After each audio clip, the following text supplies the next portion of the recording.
नमस्कार, आप देख रहे हैं CNBC आवाज। मैं हूं मनीषा गुप्ता और सबसे पहले आपके सामने सोने और चांदी के प्राइसेस लेके आएंगे, क्योंकि आज सुबह सवेरे हमने फिर से ऑल टाइम हाईज यहां पर सोने में बनते हुए देखे हैं। अंतर्राष्ट्रीय बाजारों की अगर बात की जाए तो $2780 पर आउंस का ऑल टाइम हाई यहां पर बन चुका है, यानी कि 2800 की तरफ यहां पर अब तेजी से हम बढ़ते हुए। और ये भारतीय प्राइसेस हैं जो हमने धनतेरस पर बनते हुए देखे हैं। यहां पर भी इस साल ऑल टाइम हाईज के बीच कारोबार हुआ है। जैसा कि आप देख सकते हैं, वो कांस्टेंट अपसाइड यहां पर बनती हुई नजर आई है। ऑफ कोर्स 2020 और 22 के बीच में यहां पर सोना थोड़ा सा कंसोलिडेट कर रहा था। पिछले साल एक तेजी देखने को मिली जब हमने 60,000 तक के लेवल्स आते हुए देखे, और इस साल पिछले साल के मुकाबले करीब करीब 20,000 रुपए प्रति 10 ग्राम की तेजी यहां पर दर्ज की जा चुकी है। यानी कि अगर आपने सोना पिछले धनतेरस खरीदा होता तो आप ऑलरेडी उसके ऊपर बहुत जोरदार मुनाफे पर है। वेल एक्चुअली अगर आपने सोना कल भी खरीदा होता धनतेरस पर तो आप 24 घंटे में ही यहां पर तेजी के साथ कारोबार करते हुए दिखेंगे। एक चार्ट आपकी स्क्रीन पर चांदी का भी लेकर आएंगे, क्योंकि यहां पर भी जोरदार तेजी है। पिछले कई सालों में लगातार यहां पर बढ़त देखने को मिली है, और जैसा कि आप अपने चार्ट्स पे यहां पर देख सकते हैं, अगेन 2020 और 22 के बीच में यहां पर 55 से 65 के बीच अटकने के बाद पिछले साल हमने धनतेरस पर चांदी को 71,000 का लेवल छूते हुए देखा, और वहां से ऑलमोस्ट लाख रुपए के आसपास चांदी यहां पर इस साल बिकी है, इस हफ्ते में बिकी है। तो आप देख सकते हैं चांदी में भी करीबन 30,000 रुपए प्रति किलो की तेजी के साथ कारोबार। क्लियरली ये साल सोने और चांदी के नाम है, जहां पर ऑल टाइम हाईज हमने दोनों ही कमोडिटीज में बनते हुए देखे हैं। आपको ये भी बता दें कि ऐसा माना जाता है कि सोने में जो धनतेरस और दिवाली वाला हफ्ता होता है, यहाँ पर 20-25 टन की बिकवाली देखने को मिलती है। लेकिन बाजार का मानना है कि इस साल शायद even all time high prices के बावजूद भी आप ये नंबर यहाँ पर बढ़ता हुआ देख सकते हैं। ये दिवाली से दिवाली तक की तेज़ी है, जहाँ पर आज जो आपकी स्क्रीन पर है लगातार यहाँ पर भी बढ़त देखने को मिली है। एंड क्लियरली जो पिछला 12-14 महीने का जो पीरियड है, यहाँ पर हमने सोने में ज़ोरदार बढ़त आते हुए देखी है। फिजिकल बाइंग तो है ही, साथ ही साथ इंस्टीट्यूशनल बाइंग, ETF खरीदारी, funds, gold fund, sovereign gold bonds जब तक जारी थे वहां पर भी जोरदार तेजी यहां पर देखने को मिली है। और जो पोर्टफोलियो डाइवर्सिफिकेशन की बात की जाती है, उसका पूरा फायदा हमने यहां पर सोने और चांदी में आता हुआ देखा है। अब आगे जाकर किस तरह की सेंस, किस तरह के क्यूज रह सकते हैं, ये जानने के लिए हमारे साथ HDFC सिक्योरिटीज के हेड ऑफ कमोडिटीज अनुज गुप्ता हैं, और साथ ही साथ आदित्य बिरला ज्वेलरी बिजनेस के डायरेक्टर दिलीप गौर से बात करेंगे। ब्रेक के बाद हमारे साथ होंगे इस्मा के प्रेसिडेंट मंडावा प्रभाकर राव। लेकिन अनुज, सबसे पहले जिस तरह की तेजी यहां पर सोने में देखने को मिली है, अब यहां से क्या सेंस है, कहां जा सकते हैं प्राइसेस, और अगर कोई धनतेरस दिवाली पर इस साल सोना और चांदी खरीद रहा है तो उन्हें क्या एक्सपेक्ट करना चाहिए अगले एक साल के लिए?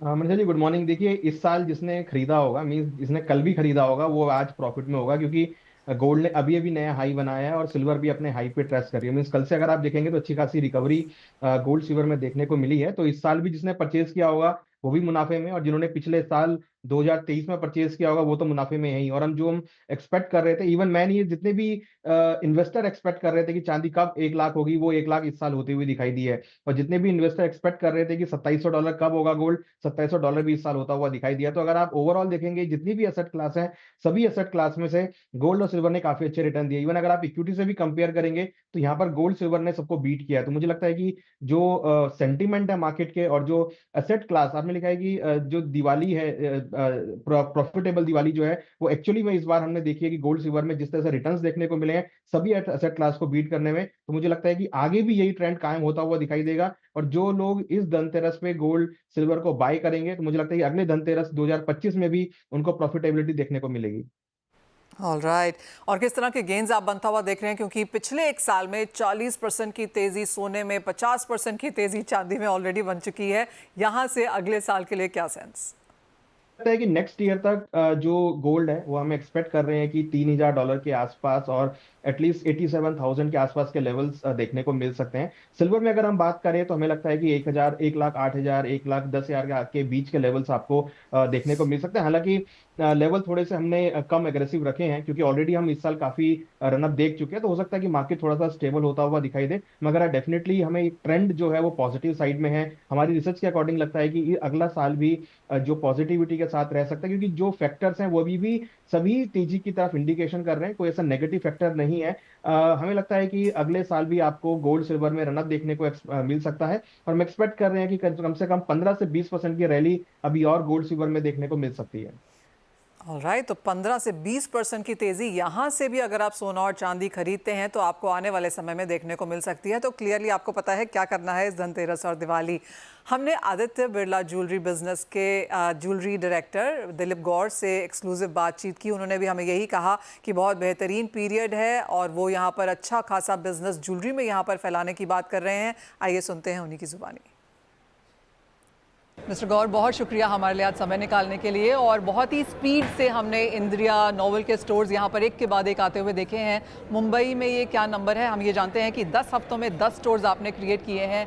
क्या प्लान है और कौन सी सिटीज़ में, और इस साल के अंत तक, अगले साल के अंत तक क्या प्लान्स हैं? हमें सही, आप सही कह रहे हैं। हमें काफ़ी खुशी हो रही है कि हमने 10 हफ्ते में 10 स्टोर खोल दिए। बम्बई का हम इसे 9वां स्टोर कहते हैं, नवरत्न है हमारा ये, और पूना में 10वां स्टोर खुलेगा। एंड अगर सब जैसा हमारा प्लान है और जिस तरह मार्केट ग्रो कर रहा है, हमारी उम्मीद कोशिश रहेगी अगले साल हम 100 स्टोर कर सकें अगले साल के अंत तक।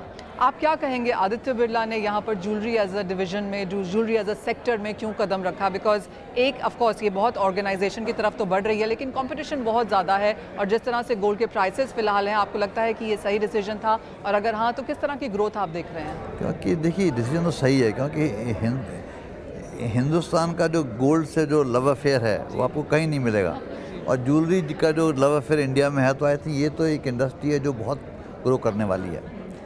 अब तक इस इंडस्ट्री में जो प्रैक्टिसेस थी उसके कारण हम लोग आ नहीं पाए थे, बट जो गवर्नमेंट ने जो नई पॉलिसीज़ बनाई हैं, जो फॉर्मलाइजेशन हुआ है इंडस्ट्री में, एक ज़माने में 20% फॉर्मलाइजेशन था, आज 35-40% हो गया है। तो मेरे ख्याल से अब हमारी जैसी जो कंपनियाँ हैं जो फेयर प्रैक्टिसेस करती हैं, उनके लिए काफ़ी अपॉर्चुनिटी है, तो इसलिए हम लोग इसमें आ गए। और अगर आना है तो अगर किसी का लिए इसे सही बिज़नेस है तो हमारे लिए, क्योंकि इस बिज़नेस में ट्रस्ट बहुत बड़ी चीज़ है, और आदित्य बिरला और ट्रस्ट का तो बड़ा गहरा संबंध है। और दूसरा जो बड़ी चीज़ है कि हम लोग तो फैशन में हैं ही। अगर दुनिया में आप देखोगे तो फैशन के बाद नेक्स्ट स्टॉप ज्वेलरी होता है, तो हमको रिटेल समझ में आता है, हमको कंज्यूमर समझ में आता है। तो आई थिंक ये तो एक होने वाली बात थी जो हो गई है। राइट, जैसे आपने कहा कि ये 9वां स्टोर है और ये 7000 स्क्वायर फीट का है, तो इस space going to be a big thing जब हम आदित्य बिरला की बात यहाँ पर करते हैं। क्या हम बिगर स्टोर्स की बात कर रहे हैं? आप सही कह रहे हैं कि हमारा एक जो डिफरेंशिएटर है, हम लोग कंज्यूमर को अच्छा एक्सपीरियंस देना चाहते हैं, ताकि हम लोग बड़े स्टोर में जाएंगे। तो हमारे स्टोर इन जनरल कंपटीशन से 20 से 25% बड़े स्टोर रहेंगे। और ये स्टोर आप देखिए, ये मॉल का स्टोर है, 7000 स्क्वायर फीट का स्टोर कोई खोलता नहीं है। तो आई थिंक ये हमारा यूनिक चीज़ है। सबसे बड़ा स्टोर अभी तक कौन सा है, कहाँ है? अभी तक हमारा सबसे बड़ा स्टोर दिल्ली में है, जो 14000 स्क्वायर फीट का है, करोल बाग में। वो हाई स्ट्रीट स्टोर है। जिस तरह से सोने के प्राइसेस हैं ऑल टाइम हाइज के आसपास, आपको लगता है ये धनतेरस दिवाली पर भी लोग खरीदारी करेंगे? देखिए, ये एक बिलीफ की बात है, तो आई थिंक जब बिलीफ की बात है तो फिर प्राइस का इंपॉर्टेंस नहीं होता है। तो मेरे जहाँ तक हमारी उम्मीद है और जो इनिशियल साइन दिख रहे हैं, इस साल का त्यौहार का टाइम बहुत अच्छा जाने वाला है। हालांकि गोल्ड की प्राइस बढ़ गई है, बट लोगों को ज्वेलरी लेनी है, गोल्ड ख़रीदना है, और गोल्ड का फ़ायदा क्या, ये इन्वेस्टमेंट भी है और आपको ये सुंदर भी दिखाता है। तो आई थिंक इसलिए गोल्ड की डिमांड इतनी इनइलास्टिक, काफ़ी इनइलास्टिक डिमांड है। मिस्टर गौर, जो इस मैंने स्टोर में देखा है आपके पास गोल्ड, डायमंड, पोल्की, जड़ाऊ, सभी तरीके की चीज़ें यहाँ पर हैं, तो आप एक कैटेगरी को यहाँ पर केटर कर रहे हैं, या फिर आपको लगता है ये एक जगह है जहाँ पर ये वन शॉप स्टॉप है जहाँ पर सब कुछ मिलेगा? हमारा आइडिया वही है कि हम प्रोडक्ट से नहीं जा रहे हैं, हम कंज्यूमर के रिक्वायरमेंट से जा रहे हैं कि जो कंज्यूमर को क्या चाहिए। तो मेरा मानना है कि सेम कंज्यूमर अलग अलग समय में अलग चीज़ें खरीदता है। हम जो अपने डिज़ाइन और प्रोडक्ट क्रिएट कर रहे हैं वो ओकेजन के लिए कर रहे हैं, ना कि सोने का है कि हीरे का है। क्योंकि आज आपकी शादी में आपको सोने का चाहिए तो आपको सोने का प्रोडक्ट देंगे, अगर आपको एक कॉकटेल पार्टी में जाना तो आपको हम डायमंड का देंगे। तो हम चाहते हैं कि हम कंज्यूमर के लिए हर ओकेजन के लिए प्रोडक्ट दे सकें, ताकि जो मेरे स्टोर में आए तो अपनी पसंद लेके जाए। और काफ़ी सारे डिज़ाइंस हैं यहाँ पर, तो as of now Aditya Birla as a house ने कितने डिज़ाइंस ऑलरेडी लॉन्च किए हैं और यहाँ पर कितने हैं? हमने ऑलमोस्ट 15,000 नए डिज़ाइन क्रिएट कर दिए हैं, और इस स्टोर में 15,000 में से करीब 6 से 7,000 डिज़ाइन है। और हम लोग क्या करते हैं, हमारे डिज़ाइन हर 45 डेज़ में हम उनको इनोवेट करते हैं। तो नए नए डिज़ाइन हर 45 डेज़ में आएंगे। जैसे अभी फेस्टिवल सीज़न चल रहा है, तो हमने 2 नए कलेक्शन लॉन्च किए हैं, जिसको हम कहते हैं वन ज्योत्सना, जो नेचर से, वन से, जंगलों से इसमें इंस्पायर हुआ है, और लश गोल्ड कहते हैं, जो गोल्ड में एकदम स्लीक डिज़ाइन हमने करी है। तो ये हमारा एक तरीका है कि जैसे हम लोग नई न्यूज़ कंज्यूमर के लिए क्रिएट करते रहेंगे हमेशा।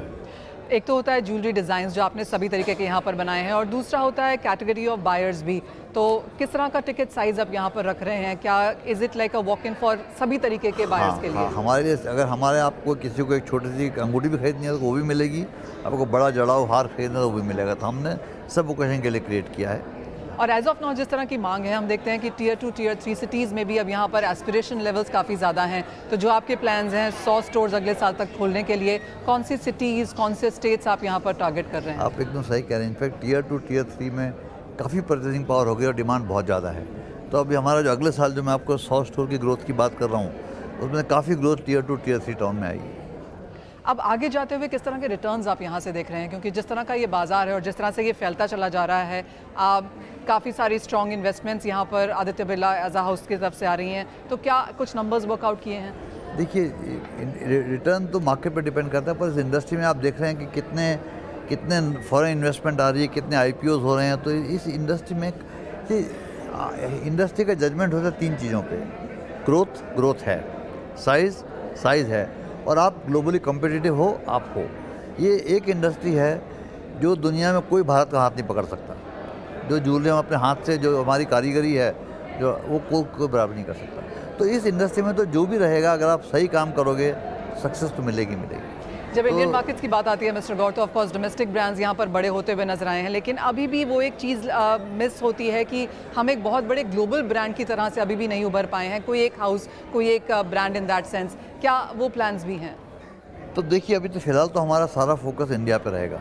बट आप सही कहते हैं कि अगर इतना बड़ा कंज्यूमिंग देश है हमारा, और इतना बड़ा हमारे पास इतनी कारीगरी है और बेस्ट इन क्लास है, तो आई थिंक अल्टीमेटली इस देश से ग्लोबल ब्रांड निकलेंगे और निकलने चाहिए। एक फाइनल सवाल मिस्टर गौर, और gold prices all time highs पे है, डायमंड प्राइसेस थोड़े से करेक्ट यहाँ पर हुए हैं। आपको क्या लगता है, जिस तरह की मूव्स है, जिस तरह का ग्लोबल मार्केट्स है, जियोपॉलिटिकल टेंशंस हैं, डी-डॉलराइजेशन है, काफ़ी कुछ यहाँ पर चल रहा है, हमने एक सेफ हेवन बाइंग तो गोल्ड में आते हुए देखी है इन्वेस्टमेंट के तौर पर भी। ओवरऑल ज्वेलरी, गोल्ड, ये जो एक मिक्स एंड मैच हम यहाँ पर बनता हुआ देखते हैं, कैसे वर्कआउट करेगा इंडिया इसको? देखिए, आज से सदियों से चला रहा है, गोल्ड हमेशा सेफ हेवन रहा है। और चाहे जियोपॉलिटिकल इंस्टेबिलिटी हो, इकोनॉमिक डाउनटर्न हो, तो गोल्ड की तो demand I think it's evergreen रहेगी। अगर आप आज गोल्ड प्राइस क्यों बढ़ रहा है, क्योंकि सेंट्रल बैंक खरीद रहे हैं, 80% को सेंट्रल बैंक खरीद रहे हैं। सो बेसिकली जब देश को भी जब कॉन्फिडेंस चाहिए कि मैं स्टेबल हूँ, तो गोल्ड खरीदता है। तो मेरे ख्याल से ज्वेलरी और गोल्ड तो ये ह्यूमैनिटी के साथ चलता रहेगा, ये हमारे साथ ग्रो करेगा, साथ रहेगा। ये बड़ी इंट्रिकेट रिलेशनशिप है हमारी उनकी। जी हाँ, ये सदियों पुराना रिलेशनशिप है, और ऑफ कोर्स एक बहुत ही बेहतरीन स्टेप आपकी कंपनी से भी यहाँ पर आने के लिए। तो हम देख रहे हैं बड़े बड़े कॉर्पोरेट्स और बिग कंपनीज सभी लोग यहाँ पर फॉरेन कर रहे हैं। मिस्टर गौर, बहुत शुक्रिया हमारे साथ आज जुड़ने के लिए। आपको धनतेरस और दिवाली की बहुत शुभकामनाएं। आपको शुभकामनाएं, धन्यवाद आपका आने का, बहुत सा टाइम मिला। Thank you so much. Thank you mister Gaur. अब कार्यक्रम में जुड़ रहे हैं इस माह के president M Prabhakar Rao. Mister Rao, बहुत शुक्रिया समय निकालने के लिए। और सबसे पहले तो जानना चाहेंगे, जो लेटर आपने लेटेस्ट यहाँ पर लिखी है सरकार को, जहाँ पर MSP और एथेनॉल प्राइस रिवीजन की गुहार फिर से लगाई गई है, आपको लगता है दिवाली से पहले एक तो ये आता हुआ नजर आएगा? नमस्कार। It is our fond hope हमको ये अगर दिवाली के पहले अगर होता है या दिवाली के बाद भी अगर होता है जल्दी, तो this is something that will be very helpful to the farmers and also for the industry, सबके लिए अच्छा होगा। Mister Rao, as of now जो MSP का कैलकुलेशन यहाँ पर इस्मा ने लगाया है, वो क्या बेसिस है? और ऑफ कोर्स ये जो पीछे इंडस्ट्री ने कैलकुलेशंस किए थे उससे थोड़ा सा नीचे ही है, आपको लगता है ये एक ऐसा नंबर है जो शायद सरकार क्लियर कर देगी? हम जो अभी मांग रहे हैं ये तो ऑलरेडी एक्सेप्टेड पॉलिसी है जी। एक्चुअली सरकार ने बहुत अच्छा मतलब पॉलिसी इंटरवेंशंस करके शुगर इंडस्ट्री को और 50 करीब 5 करोड़ किसानों को काफी भला किया 5 साल पहले। 2018 और 19 में जो फार्मूला यूज करके MSP जो फिक्स किया था, उसी फार्मूला के आधारित पर हम लोग ये भी जो 39 रुपीज का जो फार्मूला हमने गवर्नमेंट को प्रपोज किया। तो क्योंकि ये एक्सेप्टेड फार्मूला है पॉलिसी के अनुसार और जिससे किसी को कोई नुकसान नहीं हो रहा है, तो हमें कॉन्फिडेंस है कि ये हो जाना चाहिए। मिस्टर राव, दूसरी चीज़ of course ethanol price revision है, जो भी काफ़ी लंबे समय से पेंडिंग है। आपको क्या लगता है कब तक आ जाएगा? और दूसरा पार्ट और ये है कि क्रशिंग सीजन, हम यूपी की बात करें, कर्नाटका की बात करें या महाराष्ट्र की बात करें, कब तक स्टार्ट होता हुआ दिखते हैं आप? अभी तो crushing season Karnataka, Maharashtra, south की तरफ 15 के बाद, और शायद चुनाव का भी एक इम्पैक्ट रहेगा, तो शायद चुनाव के बाद इसका रफ्तार पकड़ेगा। 15 के बाद स्टार्ट होगा, चुनाव के बाद शायद इसका रफ्तार पकड़ेगा, ऐसा ऐसा लग रहा है। और यूपी में थोड़ा जल्दी स्टार्ट हो सकता है, लेकिन हम इस साल ये पॉलिसी, जो चालू पॉलिसी है, जो अपने 2019 तक जो पॉलिसी चालू था, अगर उसके बेसिस पे अगर एक काम नहीं होगा तो किसान का पेमेंट में काफी इम्पैक्ट इसका आ सकता है। इसलिए हम लोग थोड़ा कंटिन्यूसली फॉलो अप कर रहे हैं गवर्नमेंट की तरफ। एंड इसका अर्जेंसी अभी अभी काफी कुछ है, क्योंकि एक बार क्रशिंग स्टार्ट होता है तो 14 डेज के अंदर हमें किसान को पेमेंट भी करना पड़ता है। It is a statutory obligation. और अगर ये इसका वजह से सम ऑफ द मिल्स आर कुछ अभी वरीड कि ये कैसा क्रशिंग हम लोग स्टार्ट करेंगे, कैसा ये पेमेंट ऑब्लिगेशन फुलफिल कर पाएंगे करके लोग अभी वरीड हैं। तो इसलिए ये सब बातें हम सरकार के नोटिस पे लेके गया लेटेस्ट खत के द्वारा, और हमें उम्मीद है कि इसके क्योंकि ये सब जेन्युइन बातें हैं और एक्सेप्टेड पॉलिसी के अनुसार हैं, तो इसमें डिसीजन होगा करके हम लोग अभी उम्मीद कर रहे हैं। As of now mister Rao, किस तरह की कॉन्वर्सेशंस हैं? बिकॉज ये जो दोनों डिमांड्स हैं ये काफ़ी लॉन्ग स्टैंडिंग हैं। आपको लगता है इस बार क्रशिंग से पहले, स्पेशली बिकॉज इलेक्शन का भी माहौल है, तो इलेक्शन में काफ़ी कुछ नई चीज़ें निकल जाती हैं, आपको लगता है कि उसकी एक पॉसिबिलिटी है? हाँ, पॉसिबिलिटी है, not only because of election but क्योंकि accepted and running policy. Actually ये पॉलिसी क्यों बना था उस समय? There was a crisis in sugar industry. किसान का पेमेंट काफी लेट हो रहा था, stock was getting piled up, so government came up with a balanced approach. Export भी होना चाहिए, डोमेस्टिक मार्केट में प्राइसेस भी स्टेबल होना चाहिए करके एमएसपी लेके आया और एक्सपोर्ट्स को एनकरेज किया, और इथेनॉल पॉलिसी को लेके आया, which is a very wonderful policy. एक तरफ एनवायरमेंट इश्यूज भी उसमें एड्रेस हो रहा है, दूसरा तरफ आत्मनिर्भरता हो रहा है, तो India is using less foreign exchange for meeting the fuel requirement. Environment का साथ साथ एनवायरमेंट का भी बेनिफिट इसमें हो रहा है। तो ये सब बातें इसमें सब बातें को देख करके इस पॉलिसी को लेके आया। We are just requesting for the continuation of the same policy. Well absolutely, एक अर्जेंसी है मैटर में यहाँ पर ऑफ कोर्स इस बार, क्योंकि क्रशिंग बहुत जल्दी शुरू हो जाएगी। कॉस्ट ऑफ प्रोडक्शन यहाँ पर बढ़ती हुई नजर आई है और मिल्स के सामने थोड़ी सी चिंता यहाँ पर है, और जिस तरह के बाकी रूल्स हैं कुछ यहाँ पर कंसर्न्स बनती हुई नजर आ रही हैं। एक फाइनल सवाल मिस्टर राव, और ये overall sugar as a sector पे है। ज़्यादातर रिपोर्ट्स, ज़्यादातर नंबर्स को देखते हुए ये लगता है कि थोड़ा सा टाइट एसएनडी आगे जाकर अब यहाँ पर रह सकता है। आप कैसे देखते हैं sugar output this time? Export तो ऑलमोस्ट एज ऑफ नाउ निल होता हुआ लग रहा है, लेकिन एथेनॉल डाइवर्जन को लेकर भी क्या नंबर है? No, actually there is absolutely no problem with regard to the supply of sugar. अभी हमें जो एस्टिमेट्स हमने जो बनाया, हमारा एस्टिमेट जो भी बनता है इस्मा का, ये काफी इसका पीछे एक्सरसाइज रहता है एक्यूरेसी लाने के लिए। तो सैटेलाइट इमेजिंग ये सब करके हमने ये सब आंकड़ा बनाया। तो 333 लाख टन्स का प्रोडक्शन का अभी एस्टिमेट है। इससे थोड़ा ज्यादा भी हो सकता है क्योंकि बारिशें बहुत अच्छा हुआ। All reservoirs all time record level पे है अभी, तो इसलिए पानी का कोई कमी नहीं है। शुगर केन के लिए पानी का बहुत ज्यादा आवश्यकता है, तो इसमें पानी का भी कोई कमी नहीं है। तो 333 लाख से ऊपर भी प्रोडक्शन होने का संभावना दिख रहा है। अभी जो सरकार का जो OMCs का जो ऑर्डर्स मिला शुगर इंडस्ट्री को, लगभग 40 लाख टन्स का डाइवर्शन हो रहा है। तो क्लोजिंग स्टॉक अगले साल का भी अगर एक्सपोर्ट नहीं किया तो करीब 3 से 3.5 मिलियन, 30 to 35 लाख टन ज्यादा होने का संभावना है। जो नॉर्मेटिव जो क्लोजिंग स्टॉक चाहिए करीब 55-60 लाख टन, उसको ऊपर करीब 25 से 30 लाख टन ज्यादा होने का संभावना है। इसीलिए हम लोग रिक्वेस्ट कर रहे हैं कि कैलिब्रेटेड एक्सपोर्ट्स का परमिशन किया जाए। जनवरी से लेकर मार्च अप्रैल तक every month like 3-4 lakh tonne या 5 लाख टन एक्सपोर्ट्स अगर परमिशन मिलता है तो कंटिन्यूस स्टॉक बिल्डअप नहीं होगा।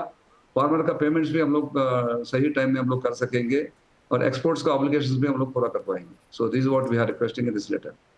Well absolutely. और तीन चीज़ें यहाँ पर हैं, एक एमएसपी, एथेनॉल प्राइस रिवीजन और एक्सपोर्ट भी अगर थोड़ा सा यहाँ पर खोल दिया जाए तो जो थोड़ी सी अटकलें यहाँ पर शुगर मिल्स या शुगर एज एन इंडस्ट्री को देखने को मिल रही हैं वो यहाँ पर क्लियर हो जाएंगी। और जैसे मिस्टर राव हमें बता रहे हैं कि ये एज़ पर प्रोसेस है, एज़ पर प्रोसीजर है, थोड़ा सा अटका हुआ है, लेकिन अब अर्जेंसी यहाँ पर ज़्यादा है क्योंकि क्रशिंग सीजन बहुत जल्दी शुरू हो जाएगा। तो अगर सरकार इसे क्लियर कर दे तो वो आज जो मुश्किलें हैं शुगर इंडस्ट्री के लिए थोड़ी सी आसान होती हुई नजर आएंगी। मिस्टर राव, बहुत शुक्रिया हमारे साथ जुड़ने के लिए। आशा है सरकार आपकी बात बहुत जल्दी यहाँ पर सुने और कुछ दिवाली गिफ्ट रिलीफ आपको यहाँ पर आता हुआ नजर आए। आपको भी धनतेरस दिवाली की बहुत बहुत शुभकामनाएं। धन्यवाद, एक किसान के लिए भी रहेगा। धन्यवाद। Absolutely. Gift, thank you very much. Thank you mister Rao. Anuj, आपसे जानना चाहेंगे, ऑफ कोर्स सोने, चांदी और चीनी की बात तो हम यहाँ पर कर चुके हैं, लेकिन एक और सेक्टर जो कि मेटल्स है, जहाँ पर थोड़ा सा एक डायरेक्शन लेस ट्रेड हमने यहाँ पर बनता हुआ देखा है, यहाँ पर आप दर्शकों को क्या राय देंगे? देखिए मनीषा जी, हमें लगता है कि मेटल्स के अंदर भी एक पॉजिटिविटी देखने को मिली है। कॉपर जिंक में अच्छी खासी रिकवरी रही है, तो इंट्राडे पर्सपेक्टिव से हमें लगता है कि कॉपर में खरीदारी करना चाहिए। करीबन 839 में स्टॉप लॉस 835.80 का लगाए, टारगेट करीबन 850 तक देखा जा सकता है, जिसे फॉर द नवंबर कॉन्ट्रैक्ट। वहीं जिंक में नवंबर कॉन्ट्रैक्ट में खरीदारी का ट्रेड बना सकते हैं 284 में, स्टॉप लॉस 280 का लगाए, टारगेट 292 तक देखने को मिल सकता है। तो कॉपर और जिंक दोनों में ही आज इंट्राडे के लिए खरीदारी का ट्रेड लेके चल सकते हैं। ऑलराइट, तो अनुज की तरफ से आज सभी खरीदारी के मौके यहाँ पर बनते हुए नजर आए हैं कमोडिटीज़ में। अनुज, बहुत शुक्रिया आपका भी साथ जुड़ने के लिए। आपको भी धनतेरस दिवाली की बहुत शुभकामनाएं। फिर इसी के साथ फिलहाल इस कार्यक्रम में इतना ही समय है। ब्रेक के बाद इक्विटीज़ पर डालेंगे फुल फोकस।